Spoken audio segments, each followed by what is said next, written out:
दोस्तों આજના વિડીયોમાં આપણે વાત કરીશું કે જ્ઞાન સહાયક માધ્યમિક અને ઉચ્ચતર માધ્યમિકની અંદર જે પણ ઉમેદવારોએ ફોર્મ ભર્યા હતા અને અહીંયા પ્રોવિઝનલ મેરિટ લિસ્ટ આવ્યા બાદ હવે શાળા પસંદગી પણ શરૂ થઈ ગઈ હતી, તો જે પણ ઉમેદવાર અહીંયા શાળા પસંદગી કરી રહ્યા છે તો જે તારીખ હતી, છેલ્લી તારીખ જે 30/8/2024 હતી, તો હવે તેને બદલીને તારીખમાં લંબાવવામાં આવેલી છે. તારીખ હવે ચેન્જ કરવામાં આવી છે. કઈ તારીખ સુધી તમે અહીંયા શાળા પસંદગી કરી શકશો તે વિશે હું તમને માહિતી આપીશ. એટલે જો ચેનલ પર નવા છો તો ચેનલને સબસ્ક્રાઇબ કરી લેજો. ચલો શરૂ કરીએ.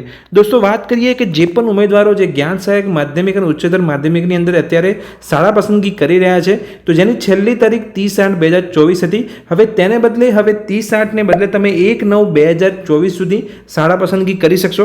તમે આ જોઈ શકશો લેટેસ્ટ નોટિફિકેશનની અંદર તમે અહીંયા જોઈ શકો છો માધ્યમિક અને ઉચ્ચતર માટે તારીખ 23/8/2024 થી લઈને હવે 1/9/2024 સુધી તમે અહીંયા શાળા પસંદગી કરી શકશો.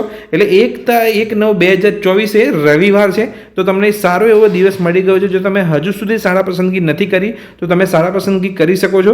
અને શાળા પસંદગી કરતી વખતે કઈ કઈ બાબતનું ધ્યાન રાખવાનું છે તેને લઈને પણ મેં એક ચેનલ પર વિડીયો બનાવેલો છે. તો જો તમને ખબર ના હોય શાળા પસંદગી કેવી રીતે કરવાની છે અને શાળા પસંદગી કરતી વખતે તમારે કેટલી શાળા પસંદ કરવાની છે તેને લઈને સંપૂર્ણ માહિતી મેં આ વિડીયોની અંદર આપેલી છે. એટલે એકવાર ચેનલ પર જઈને તે વિડીયોને વોચ કરી લેજો શાળા પસંદગી કરતાં પહેલાં. એટલે શાળા પસંદગી કર્યા બાદ તમારું ચોક્કસથી નામ મેરિટ લિસ્ટની અંદર આવે એવી રીતે જ તમારે શાળા પસંદગી કરવાની છે. તો દોસ્તો આ વિડીયોની અંદર મેં તમને માહિતી આપી કે જો તમે હજુ સુધી જ્ઞાન સહાયકની અંદર ફોર્મ ભર્યા બાદ હજુ સુધી તમે શાળા પસંદગી નથી કરી તો તમને હજુ પણ એક દિવસ વધારે આપવામાં આવ્યો છે જ્ઞાન સહાયક દ્વારા. એટલે એક દિવસની અંદર જો તમે હજુ શાળા પસંદગી નથી કરી તો રવિવાર છે, તો તમે શાળા પસંદગી કરી લેજો. તો દોસ્તો જો માહિતી ગમી હોય અને સરકારી ભરતીને લગતી દરેક અપડેટ મેળવવા માંગતા હોય તો ચેનલને સબસ્ક્રાઇબ કરી લેજો. વિડીયો ગમે તો લાઇક કરજો અને તમારા મિત્રો સાથે શેર કરવાનું ભૂલતા નહીં. Thank you.